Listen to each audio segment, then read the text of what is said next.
Grandpa and I were spending another night on the porch, having a beer and listening to the sounds of an early spring. The snow had melted and the critters were just starting to wake up. The forest was alive with the sound of insects and small animals as they moved about in the light snow that still seemed to hang around sometimes. I had seen a possum the other day, heard him too as he dug through the trash, so I knew that the snow wouldn't last much longer. As we sat, Grandpa telling me a story about the time a bear cub had crawled into the cab of his truck, I saw another hopeful sign. In the woods, about 10 feet or so from the house, were fireflies. They were hovering in the air, winking on and off, and Grandpa's story suddenly fell into the background as I sat, unable to take my eyes off them. They were beautiful, the first fireflies of the season, and as Grandpa's story rolled over me like white noise, I felt myself getting up and going to see them. They weren't too far away. I could get to them in a few seconds, and I got a little mad when Grandpa suddenly grabbed my arm, but the second I took my eyes off the lights, I forgot why. "Don't follow them lights, son. Bad things happen if you follow the fairy lights." "Fairy lights?" I asked, sitting back down. "Yeah, devious little buggers. They're not actually fairies, though. Even they don't really know what they are, but they fear them and avoid them if they can." "Wait," I said, my head still a little floaty. "Like real fairies?" "One story at a time, kiddo. We're talking about the fairy lights. They almost got me once. Did I ever tell you about that?" He threw his bottle out into the woods, and to my surprise, the fairy lights stopped blinking. "Nope, but it sounds like you're about to." Grandpa smiled. "Seems that way.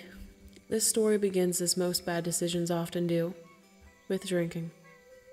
I was about 17 when I had an encounter with the fairy lights. It wasn't the first time I had seen them, but it was the first time I had been really affected by them. I first saw them when I was about 2 or 3, sitting on my grandma's porch. I got up and tried to toddle after them, wanting to catch them and see what they were. When my grandma scooped me up, boy was I mad. She said I swung my chubby fist at her until there was a door between us and the lights. And then I was just as mild as paint. She told me a few years later, when I was older, that the lights were bad and I must never follow them. They lead people into the woods, and most of them, those people are never seen again. No one knows what they are, but they seem to delight in getting people lost. I always went inside when I saw them after that, not wanting the temptation. Grandma told me, too, that they usually took children, so I was especially wary of them. Grandma had always been honest with me about the things that could hurt me in the forest, and when she told me to beware, I bewared. She helped me a lot, she taught me a lot, and I owe her my life more times over than I can count. This time, though, she wasn't around to save me. They say that luck belongs to children and drunks, and a good thing for me it does. It was Saturday night, and my friends Dale, Fred, Clarence, and I had pulled back into the woods in Dale's old farm truck. We'd been working all day at the mill, chopping trees to load onto trailers, and we were sticky and tired. Dale had hooked a jug of his dad's shine. His dad was a prolific moonshiner in those days, and we were drinking and talking and just relaxing after a long day. There was talk that America might enter the war, World War II, and we were all scared that we might get drafted. We were just backwood hicks. We didn't know about foreign places and distant theaters of combat, but we knew that men died in war, and that men came back crippled and changed. The drunker we got, though, the less we started caring about war, and the more we started loosening up. Dale was in the back of the truck, pretending to be our teacher, Mr. Popper, when he saw the lights.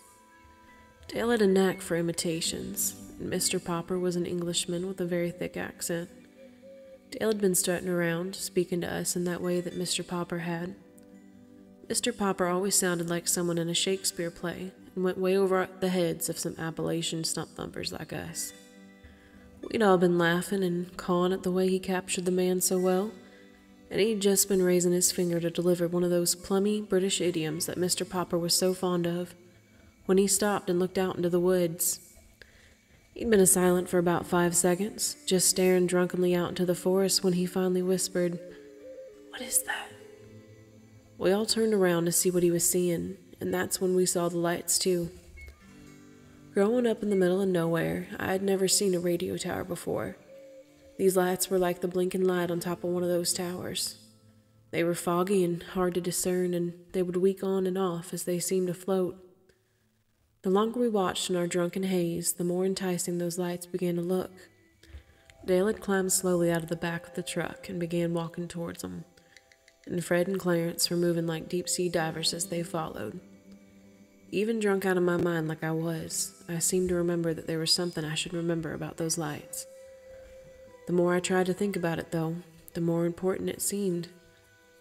I just couldn't come up with it, though, and we decided to follow them into the woods. And so, all 4 of us found ourselves tripping through the pitch-black woods by night, stumbling and laughing as we followed the lights. The farther into the woods we went, the more the idea that we shouldn't be here nagged me. I had a bottle in my hand and that I seemed unable to let go of.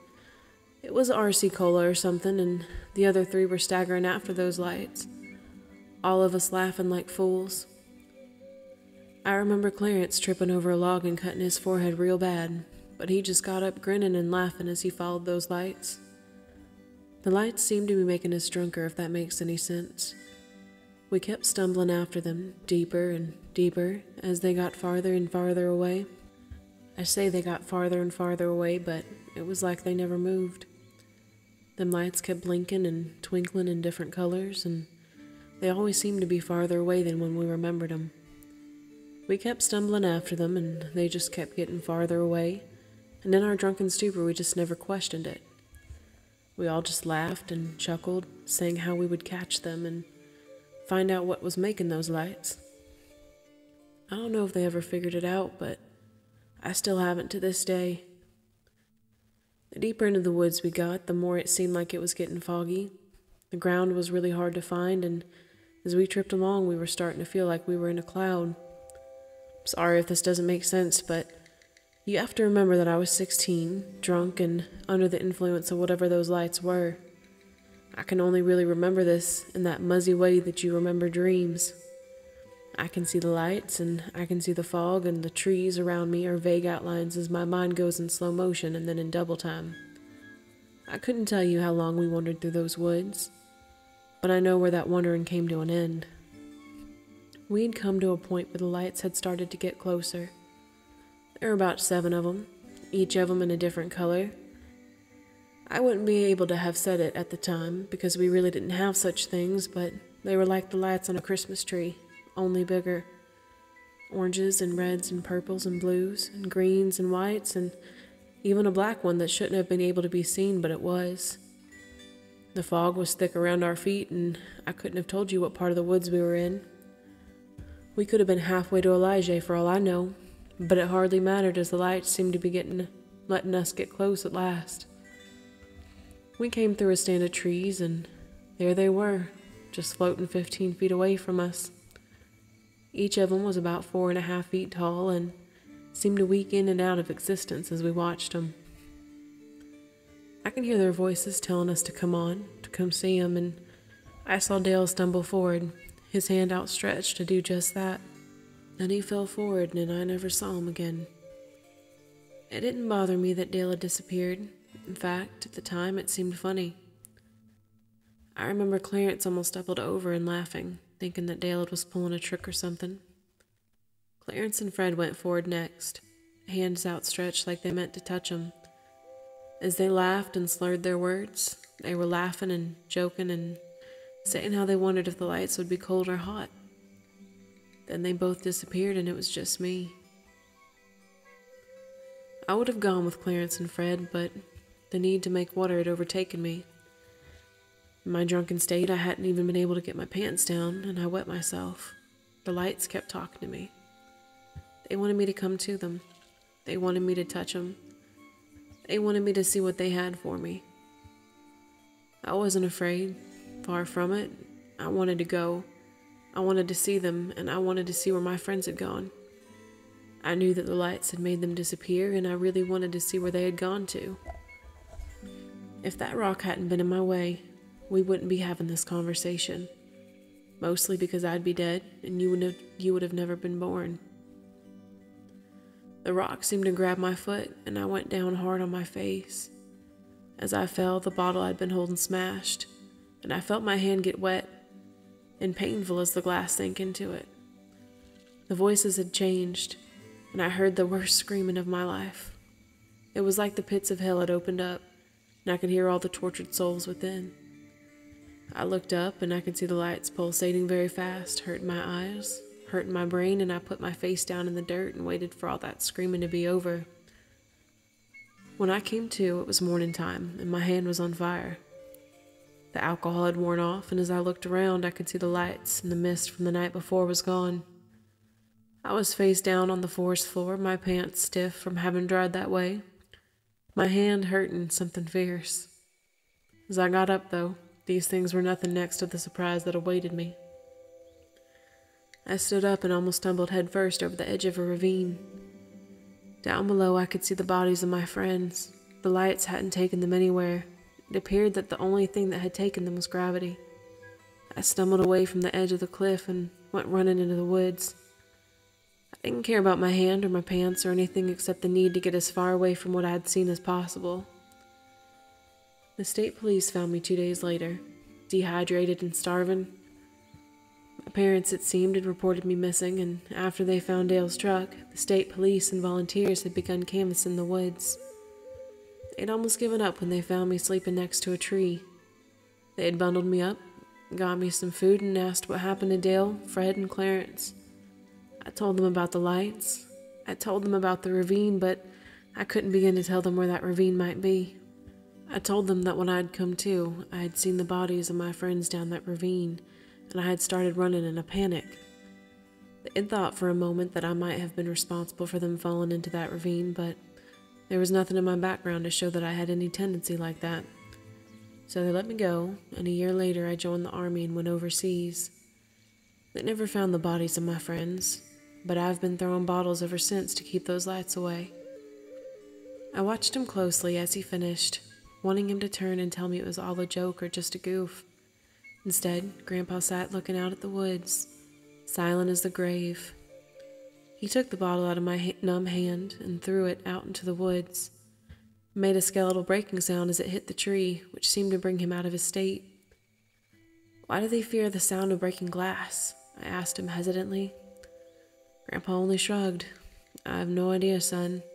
My grandma, might have known, but by the time I saw them, she was 3 years in her grave and too far gone for me to ask." "Are they the ones who clean the glass up?" It was a question I'd been wondering about for quite some time, and I thought perhaps I had my answer now. Grandpa, however, just shook his head. "Heavens, no, not they. That's for—" But he stopped, looking at me side-eyed with a gap-toothed grin. "But I think that's enough stories for tonight. These old bones are ready for bed." He got up and went inside, and I followed close behind him. Suddenly, I wasn't so keen to sit out here by myself.